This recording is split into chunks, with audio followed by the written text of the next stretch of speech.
Neemias capítulo 4, versículo 13 e 14. Neemias capítulo 4, versículo 13 e 14. Diz assim a palavra de Deus: Por isso posicionei alguns do povo atrás dos pontos mais baixos do muro, nos lugares abertos, divididos por famílias, armados de espada, lanças e arcos.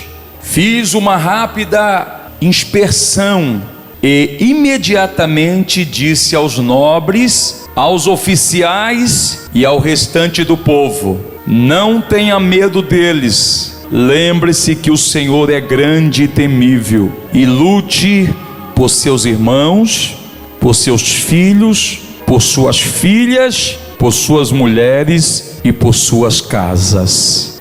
Queridos, eu tenho a convicção e a certeza que todas as vezes que Deus nos chama, a campanha na igreja quadrangular é chamada de cruzada.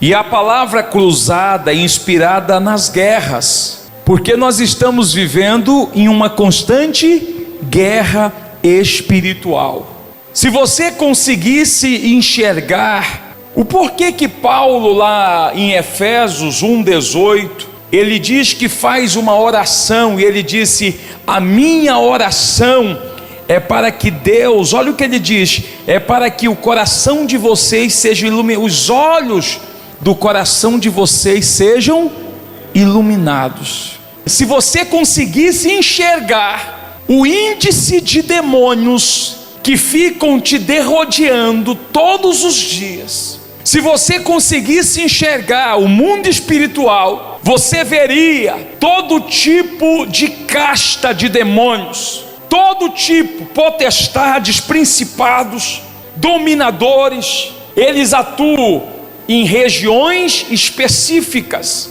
e eles têm a função, por exemplo, a Bíblia fala de principados e fala de potestades. Os principados, eles estão em regiões onde existe o exercício de poder, de autoridade. Por isso são chamados de príncipes. Eles são demônios que eles atuam em esfera de poder. Esses principados que Paulo chama lá em Efésios 6, eles agem também dentro das duas colunas que são basilares da família, que é pai e mãe.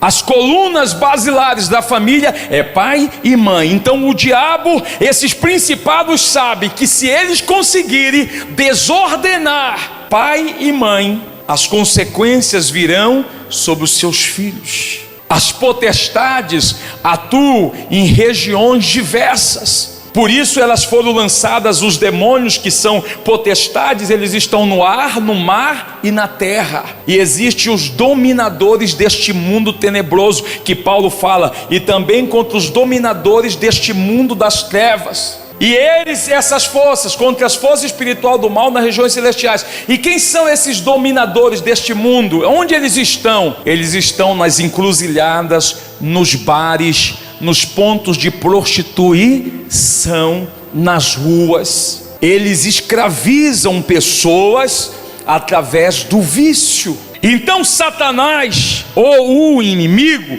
ele trabalha de uma forma muito organizada. Existe classe de demônios que atuam, contra os poderes e autoridades. É aquela classe de demônios chamado principados, que age aonde existe exercício de autoridade. Aonde existe exercício de autoridade. Os dominadores do mundo, eles exercem função aonde? Nos prostíbulos, nos bares, nas encruzilhadas, nas ruas. E qual é o papel, qual é a função deles? Escravizar. A função deles é neutralizar toda a ação do pensamento humano, para que a pessoa não tenha domínio sobre ela. Por isso o próprio Paulo em Efésios também, ele disse que em Coríntios ele diz que o Deus desse século cegou o entendimento. 2 Coríntios, ele cegou o entendimento das pessoas. Capítulo 10, versículo 4, por favor. 4:4. o Deus dessa era cegou o entendimento. Então ele não deixa que a pessoa tenha um raciocínio lógico. Não deixa que o marido que está lá na farra consiga pensar na esposa, nos filhos, porque ele está dominado pelos dominadores deste mundo, que domina a sua mente, através de vício, de prostituição, de encantamento, com uma mulher, a mulher com um homem.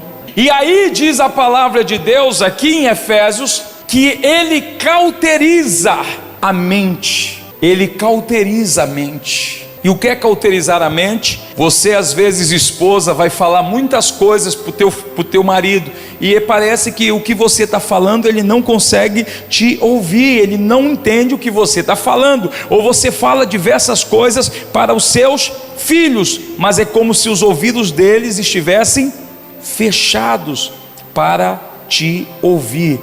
Então veja só o que diz a palavra de Deus aqui no livro mesmo de Efésios, que o inimigo cauterizou a mente. Capítulo 4, versículo 18. Eles estão obscurecidos no entendimento. O que é obscurecidos no entendimento? Com a mente cauterizada. Anestesia. Você fala uma coisa para o seu filho, não adianta. Se ele tiver com a mente anestesiada por esses dominadores, eles não vão te ouvir. E o inimigo, eu estou dando essa introdução para você entender a forma como o inimigo trabalha. E muitas das vezes você está de boa, achando que a tua família está tudo indo bem, que o teu casamento está indo bem, que os teus filhos estão indo bem, e você não faz o que Deus manda você fazer.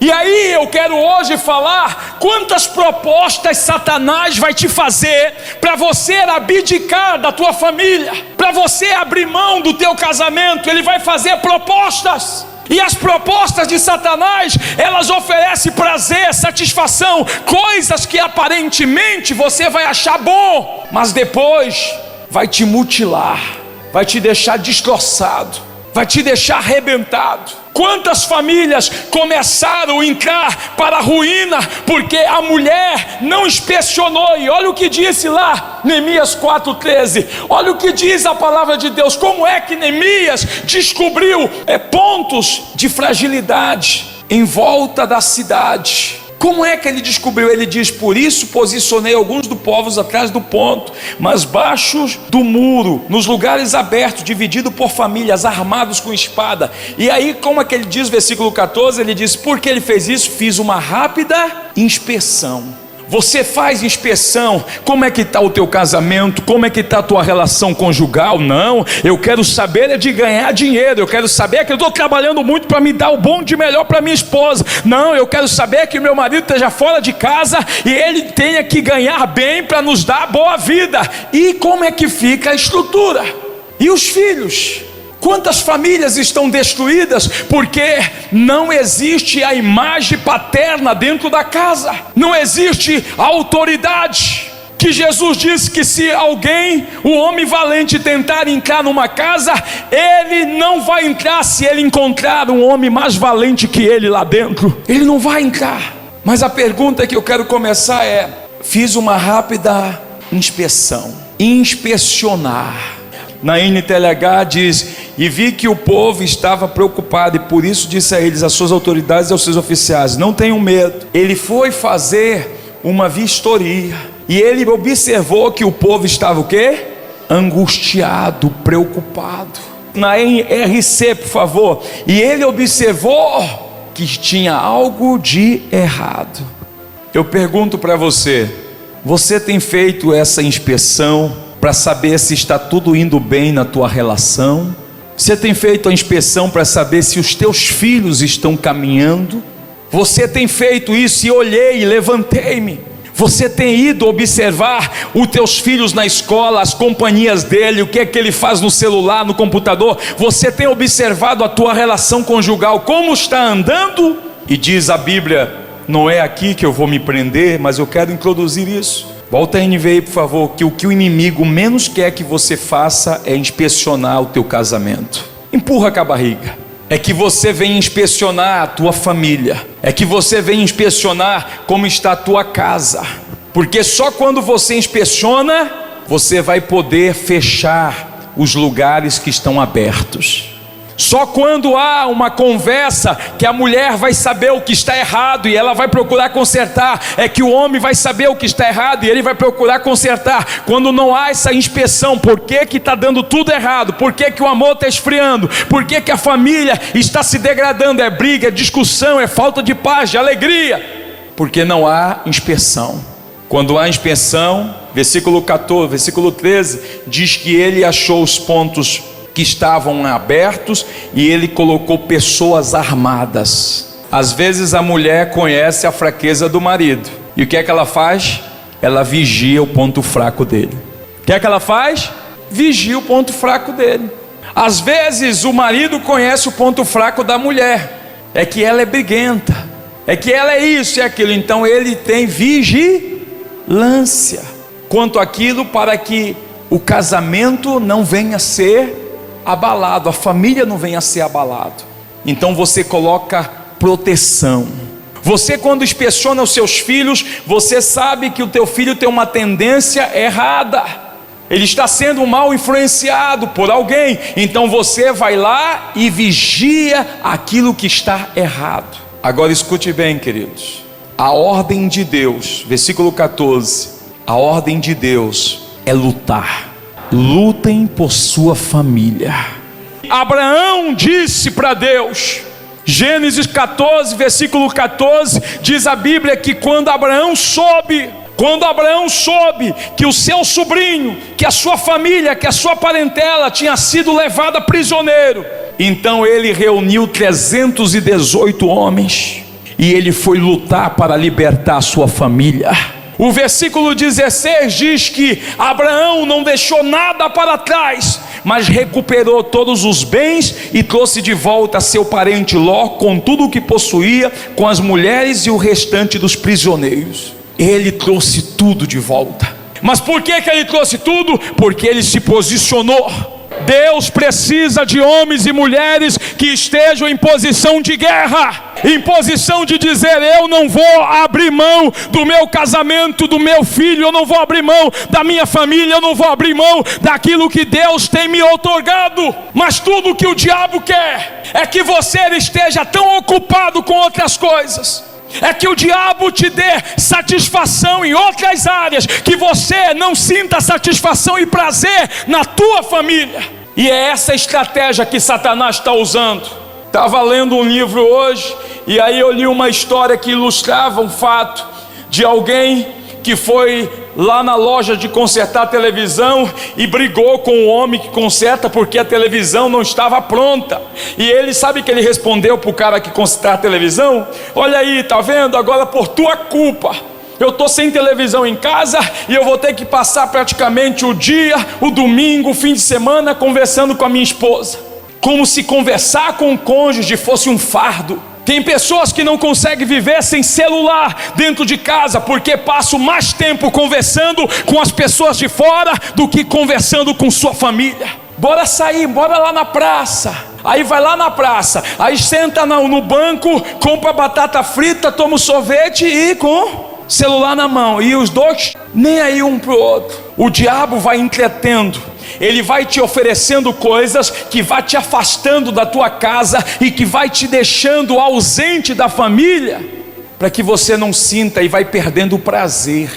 Eu quero apresentar para vocês algumas propostas que Faraó fez e que Moisés foi irredutível.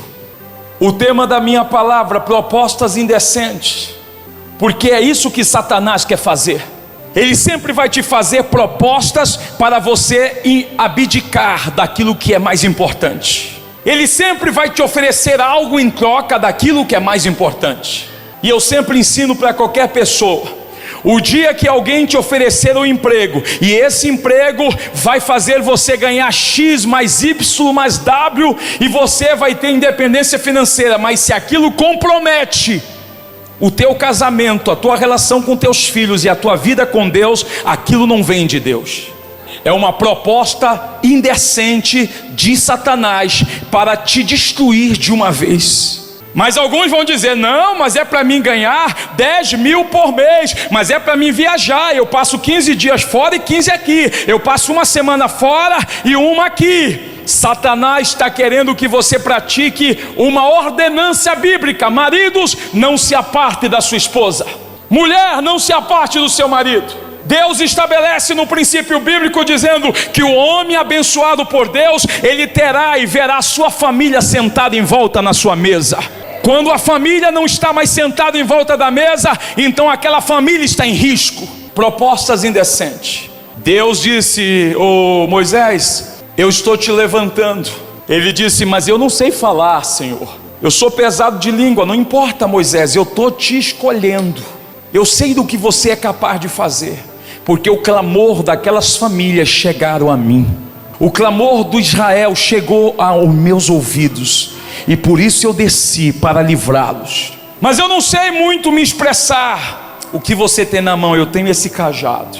Então pega esse cajado, pega esse cajado. E esse cajado, nas mãos de Moisés, se tornou um símbolo de autoridade. Quando você quiser determinar algo sobre os egípcios, levante o cajado. Quando você for abrir o mar vermelho, toque nas águas, marche, toma o teu cajado. É um símbolo de autoridade. Moisés então vai e diz a palavra de Deus: quando o povo de Israel estava para sair do Egito, Faraó fez 4 propostas a Moisés para reter o povo no cativeiro. E essas propostas eram indecentes, ou chamadas de indecentes e sedutoras, para quem não estivesse resolvido. A proposta, ela só assedia quem não é resolvido. Quantos têm a sua família como o patrimônio mais importante que você possui? Então você não abdica, não troca nada pela sua família. Você não troca o seu casamento por trabalho, você não troca os seus filhos por nada.